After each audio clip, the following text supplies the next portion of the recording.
Our speaker for today is going to talk to us about interview skill building. She is a graduate of Texas A&M University and has been with Schwab for 20 years. Her current role is the managing director for e-services, and this organization includes approximately 200 brokers across 5 locations, and they support Schwab clients via electronic channels. She is happily married and the proud mom to 2 children and pet mom to 7. Schwab Volunteers and Dress for Success partners, I give you our speaker today, Gretchen Gardenier. Thank you so much. I appreciate that. I think when people hear the 7 pets, they're like, this lady's crazy. And that's not entirely wrong. But my family has a long history of pets in the house, and we love them. So we'll always be that crazy family that has way too many pets. But thank you so much. I look forward to kind of talking about this topic today. Janina's going to run the deck for me, so you're going to get tired of me saying next slide, because there's about 1,000 slides in this deck, and some we'll skip through a little bit, right? Because I know that you guys will be able to get to the soft copy of this later. But really what I like to do more than a presentation is a conversation. So anyone on the call that has questions or context to add as we kind of go through the subject matter, let's talk it out. I mean, we only have about 52 minutes. It's a lot of information, a lot of really good information. So we'll kick things off now. Next slide. So we're going to be talking about the application to interview process and why that's important for Schwab specifically. I think it's important for a lot of companies. Schwab specifically, we have so many steps because there are so many steps in the process because we're really looking for people who want to make a career with Schwab. I graduated from college in 1999, and the majority of my friends that graduated around me have bounced around so many different organizations because the organization itself did not have that focus on trying to retain quality talent and grow it. Schwab, that's been a part of our mission since I've been on board. So we'll talk a little bit about the journey, the application process, purpose and introduction to interviews, the types, selling your brand, and we'll talk a bit about what brand is, a behavioral-based interview technique, which I'm really excited about because it makes it so much easier, in my opinion, for both parties to have kind of a system in place so that I tend to go on and on and on and on and on. And then I'm like, what was I saying? So this is a way to avoid that both for the interviewer and the interviewee. Follow-up, interview activities, and then some key takeaways and next steps. Next slide. The candidate journey. Before I get into this, and I don't think anyone's on mute, but what do you guys think the candidate journey is as it relates to this conversation? But we'll go through it. It's really going through these main 6 steps. So everything from awareness, consideration, interest, application, where we love to be today, selection, and then hire. So there's a lot of things that people need to do prior to going to that interview. And I'll be very transparent. It's somewhat blatantly obvious when they miss. I'm pointing it so you can see what I'm pointing at. When you miss steps 1, 2, 3, 4, and then you just kind of have your resume out there, someone reaches out from LinkedIn, and then you're not as prepared as you would had you been more participative in the process. So really, for Schwab, there's a lot online, right? So step 1, awareness, just familiarize yourself with Schwab. Being with Schwab, I have folks in a bunch of different places, but I gotta say, when I'm in San Francisco, for example, I get in an Uber, I land, it's like, where are you going? 211 Main, everyone knows, because historically that's been our headquarters. So there's a lot of knowledge about that. That is not the same when I go to any other location, no matter how many branches we have, no matter if we have a campus, they're a big, beautiful campus with Schwab all over the place. But don't let that stop you. There's tons and tons and tons of information online. We partner with so many great organizations just to give folks an opportunity to learn more about what we do for our clients, but also what we do for the community. And I find that to be more and more important to folks that are in the job hunting process. They don't want to just work for the biggest company or the one who's most, convenient for them. They want to work with an organization that they can believe in. So I encourage you to find out more. We have Schwab Talks, talent on Facebook, and go to the jump word Schwab, or not jump word, we're not at work. Go to schwab.com. There's tons of stuff to learn about us there as well. Step 2, consideration. What's in it for me? It's great. If you go to schwab.com, I think one of the first pages on there, there's definitely a link, is the careers page. And something that's cool about Schwab is that we're located all over the U.S. and then some international, but primarily all over the U.S. So if you're in a position in your career and life that you're mobile, so much opportunity.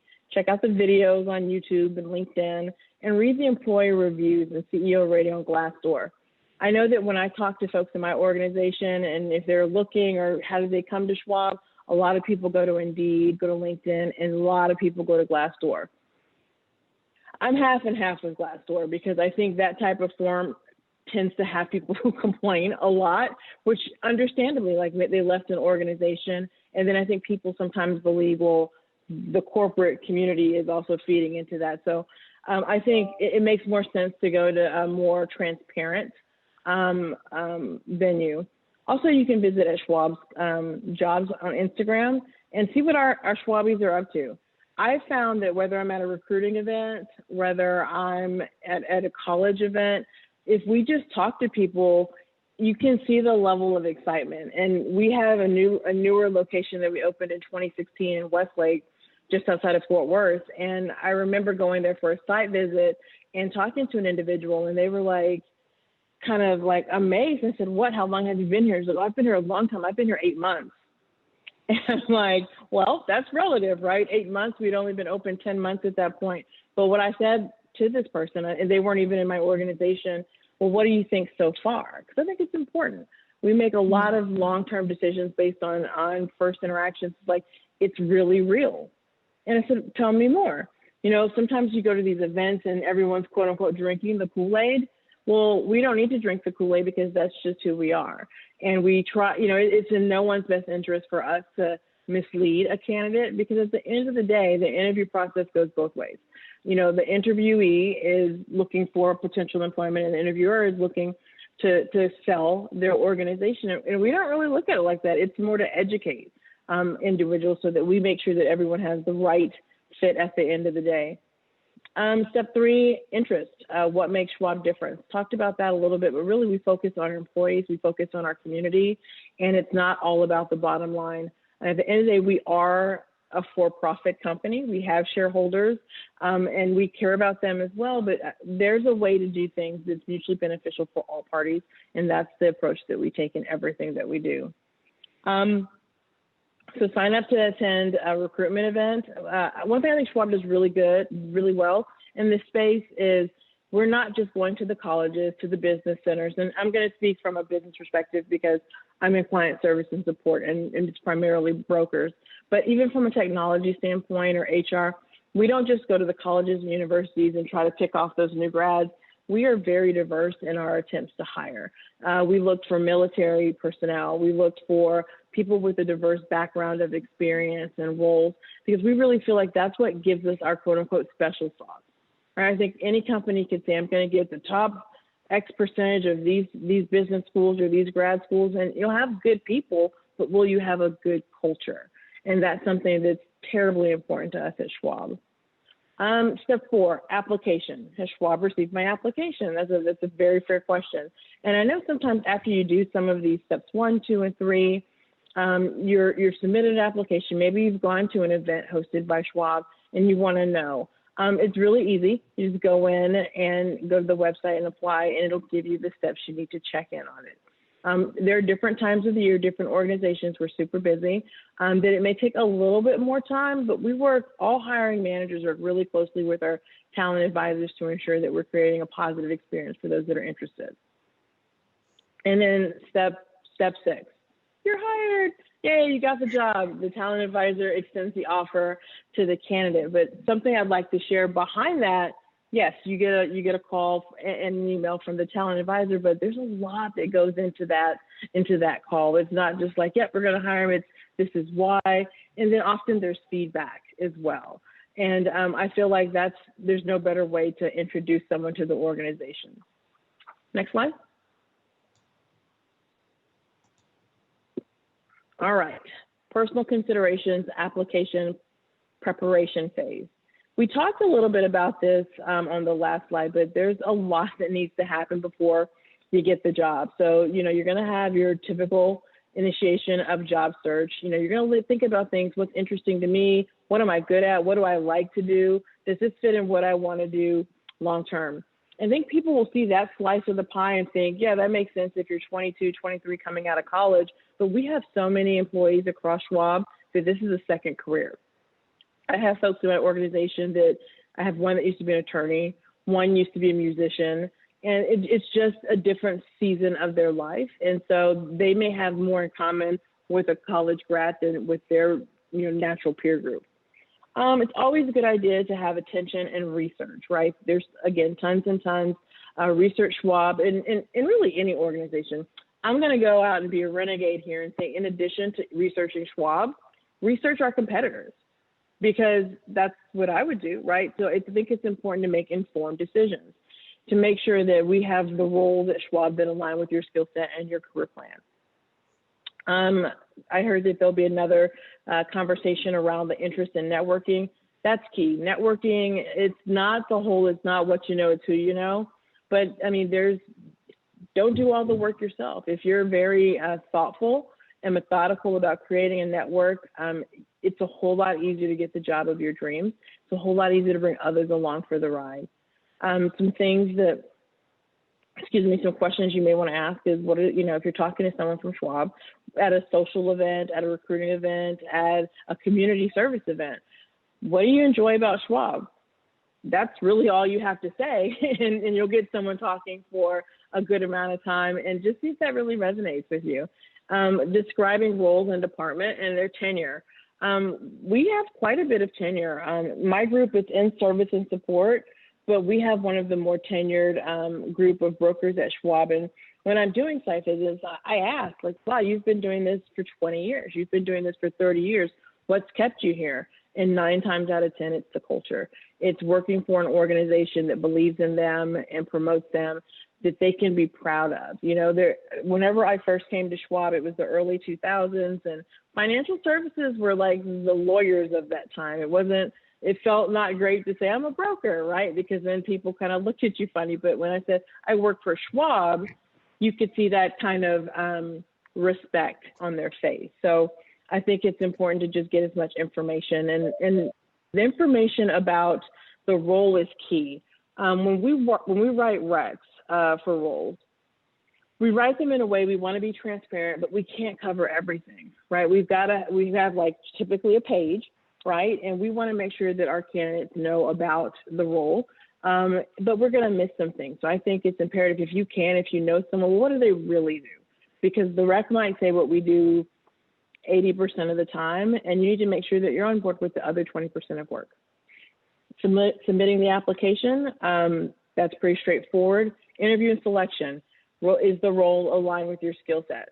And for that, I'll say that typically my experience tells me, and industry experience says as well, women tend to apply for jobs only if they have 10 out of 10 of the attributes, whereas our male counterparts will be like, oh, I'm pretty sure I could figure that out. And they might have 5 or 6 or 7. Don't let that stop you. The opportunity to meet with our TA advisors and with hiring managers, you'll figure it out, right? You can figure out, is this something, wow, I do have that skill set. Maybe it's never been a title I've held, but I can totally do that work. And then extend offer and hire. Does the leadership value the work being executed? We're really big on client and employee engagement and recognition. So that's never been an issue at Schwab. Is the commute workable? Maybe. Right now, we have about 95% of our employees working from home, so myself included. So yes, it's a really easy commute. But whenever we're not in times of COVID, I commute about an hour a day, and I don't love it, but it's worth it. I could definitely move to a company that is closer to my home, but I'd hate to leave Schwab behind. Next slide. Before we get into the various campus programs, I'd love to know, what questions do we have? Or for other folks on the phone, like anything to add, anything that you maybe want to hone in on more a bit?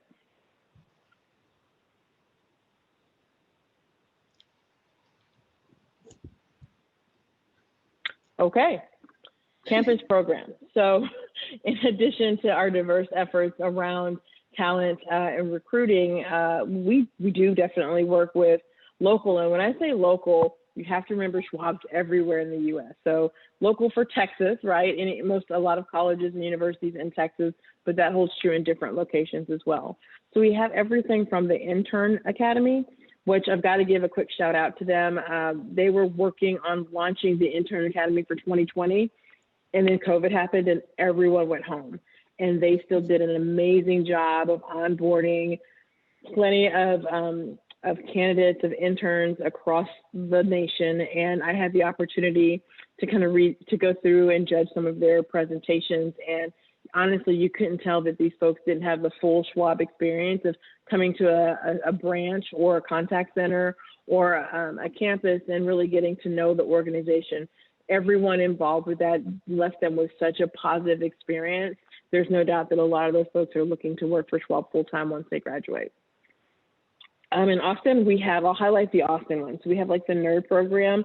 So that's something based around software engineering, more technical in nature.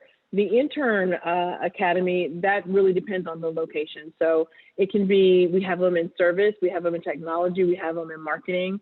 And it's, again, at schwab.com, a lot of this stuff is outlined. Associate Financial Services Professionals, that's my world, right?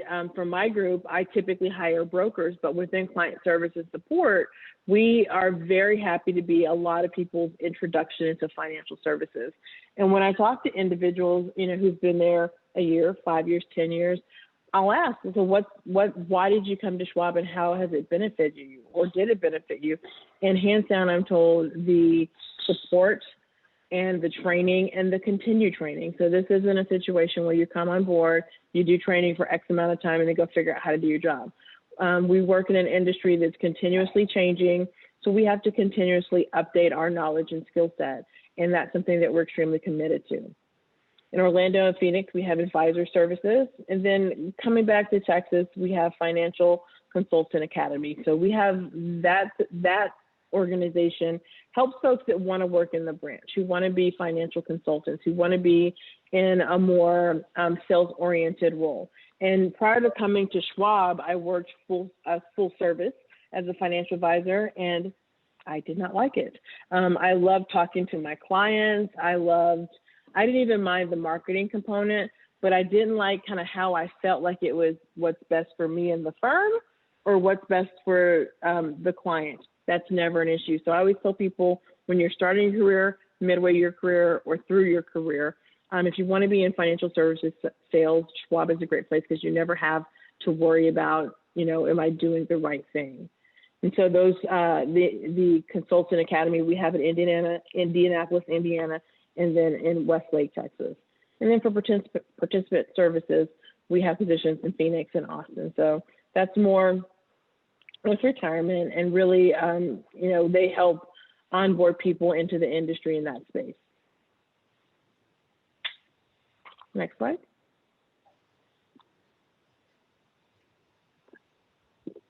We have additional offerings. Again, Schwab's a huge company, and even in this current economic environment, we continue to hire.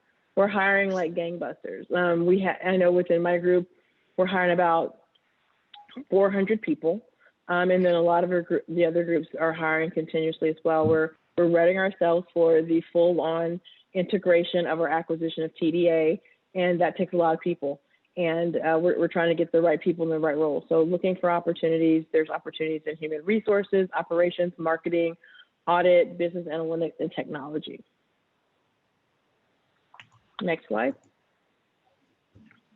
Purpose and introduction to interview preparation.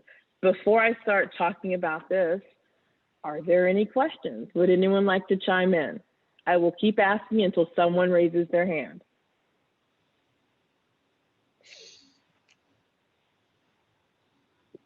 Okay. All right. So the purpose of an interview. So we've gone through those several phases of the process, and yay, you've made it to the interview. So the candidates who reached the interview phase have met the qualifications to meet with the hiring team. Again, I know as a hiring manager in the past, and when my managers hire, there may be someone who does not have that defined skill set on their resume, but through the screening process, we've determined that we feel like they have the potential to be successful in the role. So it's not, again, someone who can check all 10 of the boxes, but can either check some of the boxes and or has the potential to do the job.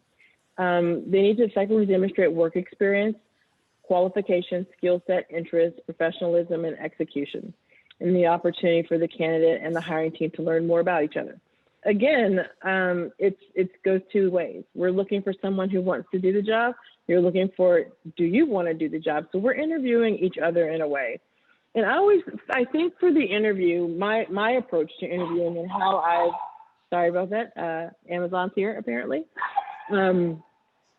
It's really a conversation. You know, whenever I'm doing an interview with anyone, I always tell them this will be the easiest conversation you'll have today because you're just here to talk about you, right? So I really look at it as an approach of having a conversation versus a Q&A.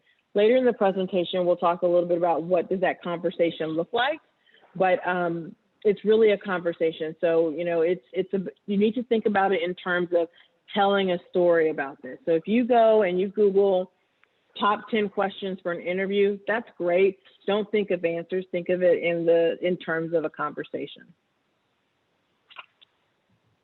Next slide. Interview and selection. Role aligned to skill set. Now, this is interesting to me because I've seen people who are in this spot and have no experience whatsoever, but they talked a good game, right? They got through the advisor and there's potential there. So you want to make sure that, you know, the role is aligned to your skill set. And if you've done it kind of informally, that's where we normally see that. So maybe that's not been your title or the primary responsibility of your role, but it's more like, oh yeah, I was doing a lot of that to help my boss, or I was doing that because that's something I'm passionate about, or maybe something that I have from my background.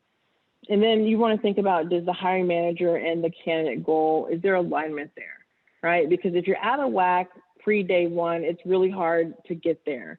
So I think that your best bet in this space is to ask many questions and really listen to the answers. I think sometimes people in the interview process, they'll have the questions because everyone knows you're supposed to have questions at interviews, but they don't really listen to the answers, or they don't really kind of have subsequent questions off of those answers. And I think that's truly a missed opportunity. Hey, Gretchen. Mm-hmm. Hey, this is Mark. I'm going to be the first one to ask a question. So Yay. you were mentioning a while ago about how some may have a perception about a kind of a barrier to entrance maybe in this industry if they don't feel like their background like perfectly aligns to what they feel it should be. Could you talk a little bit about the importance of just customer service in general and how that may tie nicely into entering financial services and Schwab? Yeah, that's a great question. So customer service, if you are not interested in talking or chatting or helping clients, I can tell you for CS&S and for Schwab, that might not be the best fit for you. Clients can mean internal clients or external clients. So you want to think about, is this something that I want to do full time? Is this something I'm good at? You don't have to be a people person. I think a lot of folks think that if you're in that type of role, that you've got to be this, you know, the life of the party. You've got to be kind of loud and really extroverted. We have tons of wonderful employees that, you know, are introverts. Now, I will say sometimes they say, I'm exhausted after work, because that's just not the natural set of muscles they use. But if you're coming from a place of, you know, when I was in high school, me, for example, high school and college, I worked at Target. I worked at Target for 7 years. And no, I didn't want to retire from Target. I worked for them for 7 years because they let me kind of come back to Austin, where I'm originally from, go to College Station and work, and they're really flexible. But at the end of the day, I really enjoyed working with people. Not everybody. I mean, there's some nasty people out there. The overwhelming majority of Schwab clients are respectful, they're professional, and they appreciate the work that we're doing. So if you have a background or an interest in customer service, client service, a lot of the times that can outweigh maybe some of the gaps you have from a technical standpoint or from the prescriptive nature of the role. So if you like working with people, if you find joy in helping people, I think you'll be more successful at Schwab than if you don't. Does that answer your question, Mark? Yeah, that's well said. Thank you. Thanks. Any other questions? All right, next slide.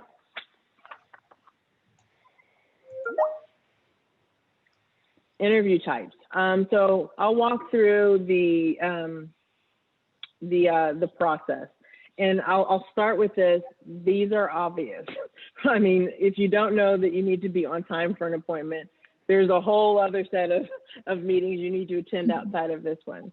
But at Schwab, we spend a lot of time and effort on our end to make sure that we have the right folks coming into the firm, right? Because again, we're looking for individuals who want to make Schwab their home, want to make Schwab their career. And the wonderful thing about that is you may come in on the business side, you may come in on the technology side. I have so many friends at Schwab. My sister, for example, she also works at Schwab. She came in the operations role, and she's in technology now. So don't be scared when I say we want to keep you forever, right? We're looking for folks that want to have long-term careers with Schwab because there's so many different things you can do within the organization. But as it relates to the interview, be on time for your appointment. Living in Austin, Texas, back in the days when everyone was driving here and there and everywhere, traffic can become an issue. Everyone has a cell phone. Call. Don't show up even 5 minutes late and say, oh, well, the traffic. If some life happens, just let us know. Communicate. So be on time for your appointment. If you're taking the call at home or, I guess, at your current job, take the call from a quiet, calm place where you can speak freely. You don't want to give the interviewer the impression of something that's not there because you're whispering or you're trying to not be heard or you're yelling at them because you're in a public place.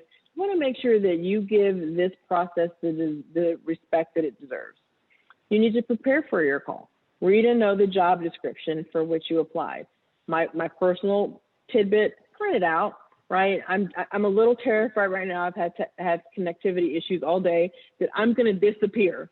So I've printed out the deck so that I have something else to refer to, and I've called you guys instead of going through my computer. Just prepare for what may happen. Research the company. Again, there's tons and tons of stuff on the internet about Schwab, and speak to it, right? And I'm not saying, oh, I know that Schwab was started at this point, and I know that you're CEO. Go a little deeper than that. Think about it as if this was a friend who you were meeting, their parents. Would you just know their names and say, you're Mr. and Mrs. Smith? That's what I know about you. No, you'd say, oh, what is your mom like? What is your dad like? What are they interested in? Do they go to church? So just spend some time to research the company and be prepared to answer why you want to work there. It is not a good answer to say, because I need a job. That is clear. Or because I hate my current job. I've never been inclined to hire someone just because we suit their need. It's got to be mutually beneficial, right? So you want to talk about why you want to work there, but you also want to talk about why we want you to work here as well. And articulate your passion around the job and the company. Again, that lends itself back to do your research. Know more than just the front page of Glassdoor or LinkedIn. Know a little bit about what we do from a client perspective. Know about sabbaticals.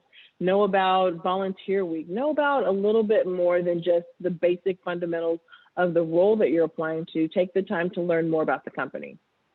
Use professional language in person, on the phones, and during the scheduling process. This is not the time to show how cool and hip you are with lingo. I'm older at this point in my life, and I have three grown nephews, and they keep me young with what the kids are saying.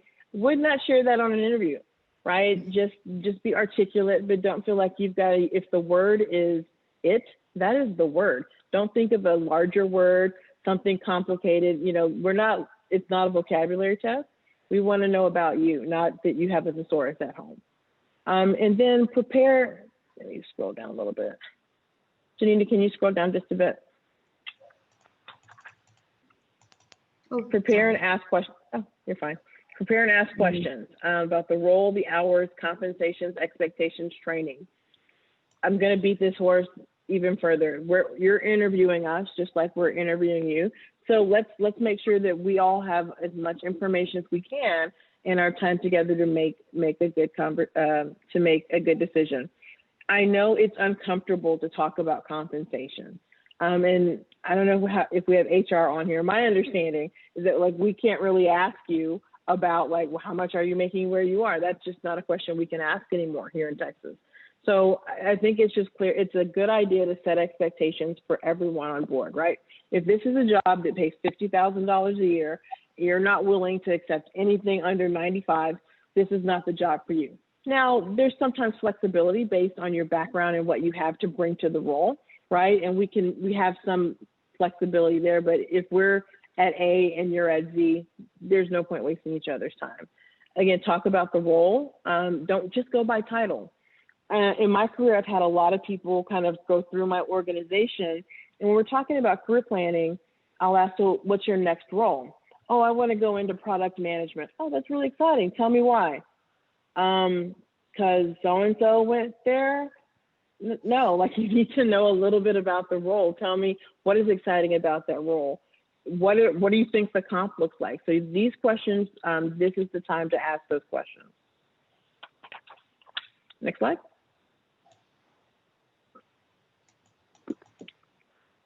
For the phone screening and really any interview, the STAR-based interview questions. So specific situation, task, action you took, and the result. This is, I think, a really good process because it helps everyone stay on task, right? Again, sometimes just in my real life, I can get on a topic and 5 minutes later, I'm like, I have no idea what I'm talking about anymore. If you use the STAR-based methodology, it kind of helps the entire process be a bit more efficient and to stay on track. So I know that when I ask the questions, that's how I'm taking notes. And I just kind of graph it out to that. And that way, if I want to come back to it later on in the interview, it's really easy for me to kind of circle back instead of reading through a paragraph of things that I was just typing feverishly. Tailor your responses to the job. A lot of times you may have done a large amount of responsibilities that's included in that particular position, but maybe that wasn't the primary. For example, I've had a role where I was a broker, right? My job was to place trades to help clients, things of that nature, but I did a ton of project work just because that's what I was passionate about. Some of the initiatives that I was part of, I was given the opportunity to do it. So it's not going to read that way. I might have a line item on my resume about it, but it doesn't read project manager. So if I'm applying for a project manager job, yes, I'm a broker and I've done this and the other, but let me tell you about my role in this. This is not the time to be humble. A lot of times it's uncomfortable for people to talk about themselves, especially in I don't want to say boastful, but in a very positive way. They won't know if you don't tell them. So make sure that you tailor your responses to the job. If you've done it in an informal way, right? So say you're part of an organization or you're leading something in your personal life, you can apply those instances as well, because this is a conversation. So this is more about telling the story using the STAR-based interview questions and methodology, more though than they ask a question and you answer it. And I think it's totally fair to ask about next steps and to have questions prepared. I'll share, I did an interview for a manager position, you're fine, yesterday, and we went through the whole process, and I was like, okay, what questions do you have for me now? And I heard no, you've done such a great job answering all my questions, I don't have anything else to ask. Mm-hmm. Okay, you're willing to make this big change in your career, and you don't have any more questions to ask. And I'll say it does get harder as you go down the interview process. because there have been a lot of questions. A lot of questions have already been answered. Please, please, please have a minimum of 5 to 10 questions ready, just so that you don't run down the road of, I don't have anything to ask, because it can kind of come across as like, well, how much are you, how invested are you in this process? Next slide. So Gretchen. Yes. Just to interject there, if the same people aren't in the room, you can ask the same questions again, not to check if we're giving you consistent answers, but you know, if you ask me what I like about the role, don't assume that's why Gretchen likes the role the same reason.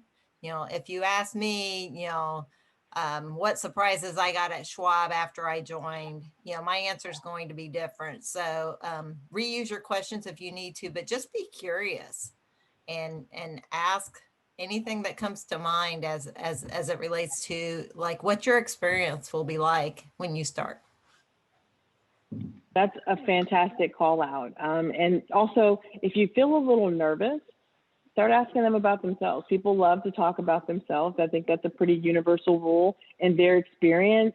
And then, you know, you can kind of read their face. If you're having a WebEx or a Zoom or a face-to-face interview, you can kind of get an idea of what, wow, they're really passionate about this. Am I really passionate about that? And yeah, I love the idea of kind of reusing those questions.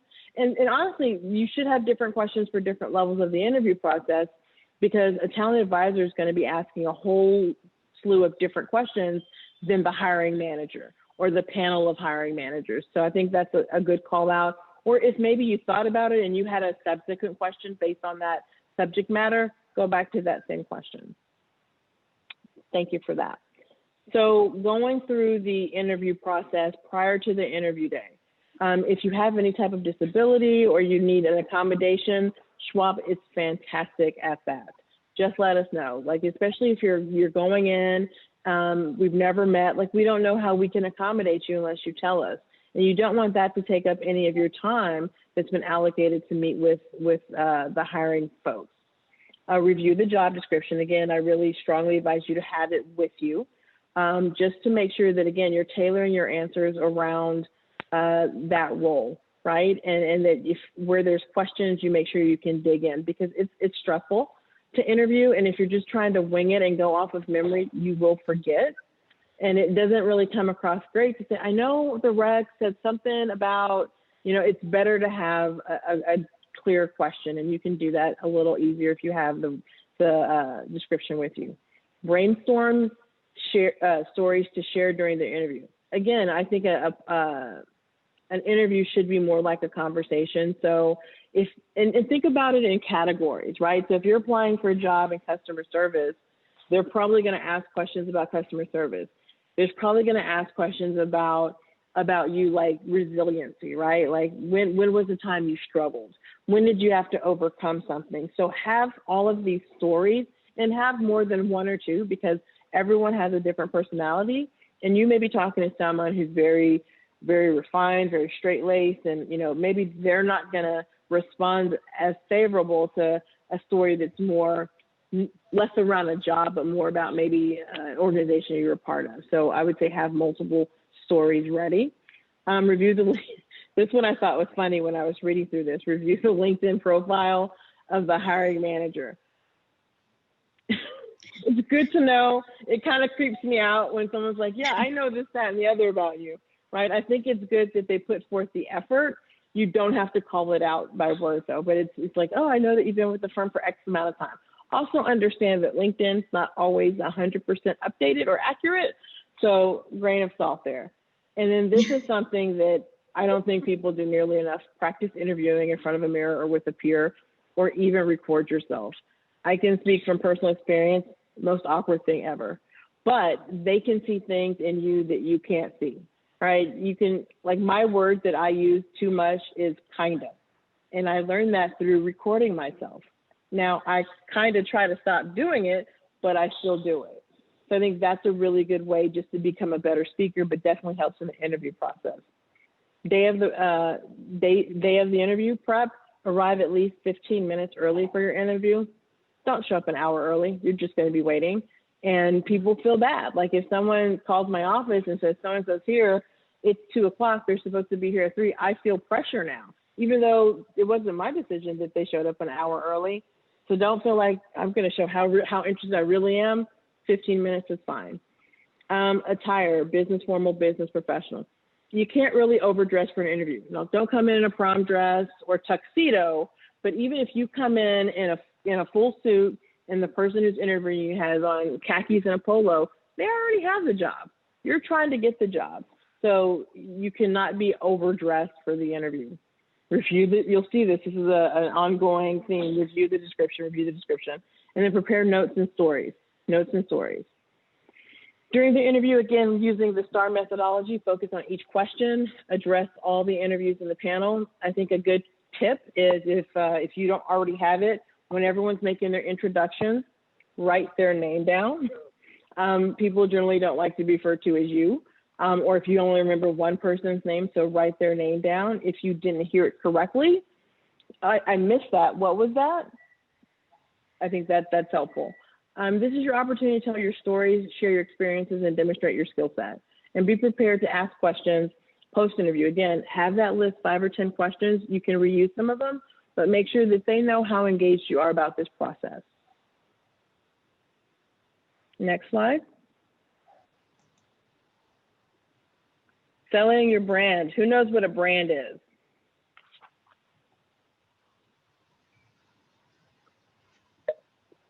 I'll wait.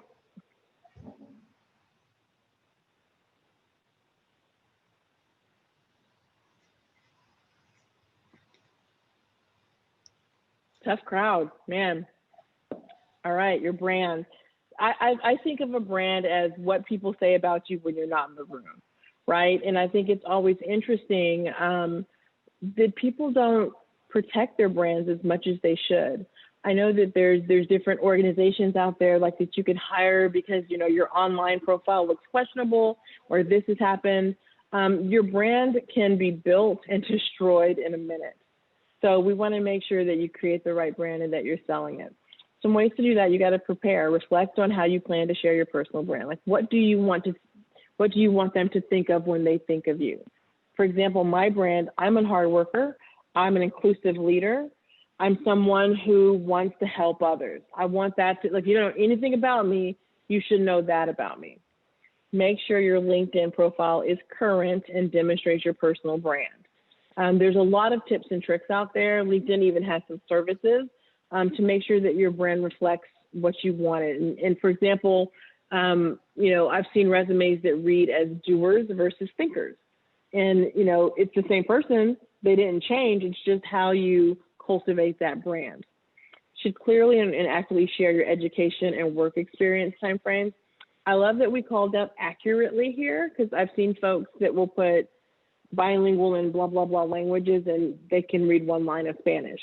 So this is not the time to embellish, but it is the time to take credit for things that if it's a skill set that you have, but maybe wasn't a large part of a role, you can still put it on there. And request peers to write LinkedIn recommendations for your profile. Considerations.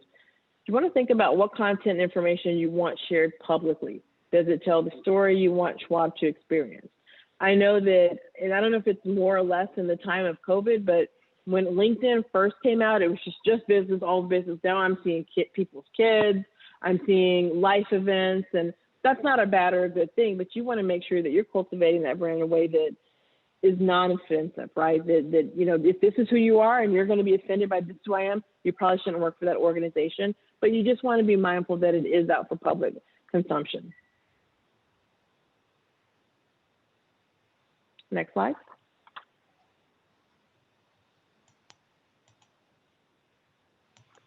We have 5 steps of selling your brand, successfully selling your brand. Question: why are you interested in this position? I think this is such an easy, open-ended question. Tie it around to what they're looking for, as long as that resonates with you.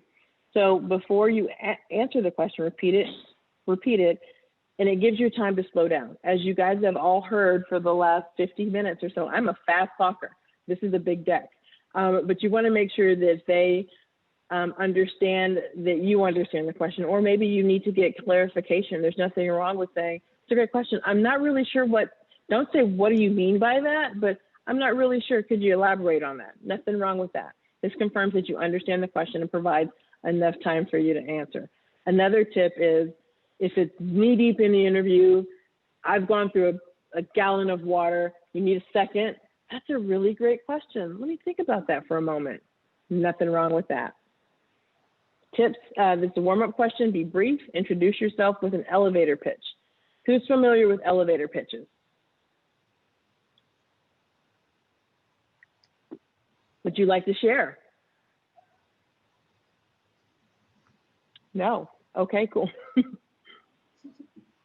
So an elevator pitch, I think the easiest way to think of it is, if you're in the elevator, you know, and we're not talking about going to the tower in Sears. I went on that elevator a couple of years ago where it used to be the John Hancock Center, and it was at one point the tallest building in America. Probably not where you're going for the most part, but just a little bit of time to talk to someone, and what do you want them to know in 3 to 5 sentences, right? Something that's not going to take a lot of time, doesn't require them to think too much, and doesn't require a conversation. You just get to talk. Answers should be aligned to the interview questions, staying on topic, and being concise.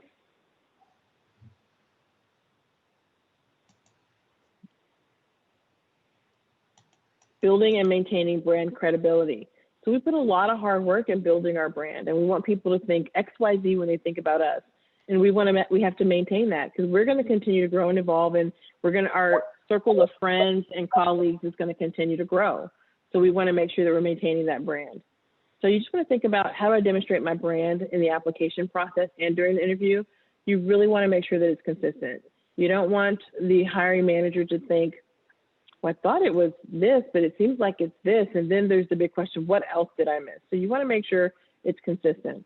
Does professional language and attire matter? Yes.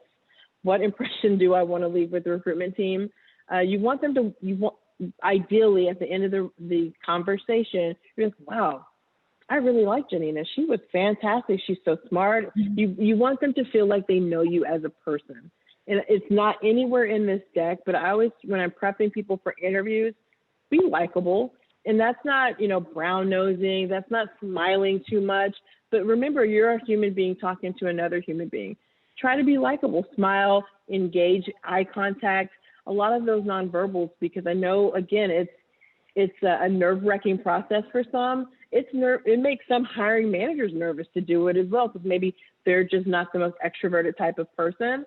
But just try to bring the mood down a bit, and just talk like you would talk to a friend, a family member, someone at Target, so on and so forth.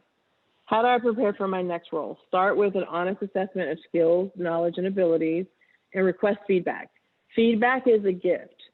Sometimes it's a Ferrari, sometimes it sucks, but it's always a gift. And I think if you're going to ask for feedback, you also need to be prepared to give some feedback. I'm going to pick up the pace a little bit here, just because I want to make sure we hit all the slides. Can we switch to the next one? Number 3, ask the intentional questions. What specific questions? Ask specific questions about the position. And these are great examples. These may not apply to you at all. Something else might be more important. For example, if you're applying for a job and it has various locations, maybe you want to have a deeper conversation about, relocating with the company. If you're really concerned about,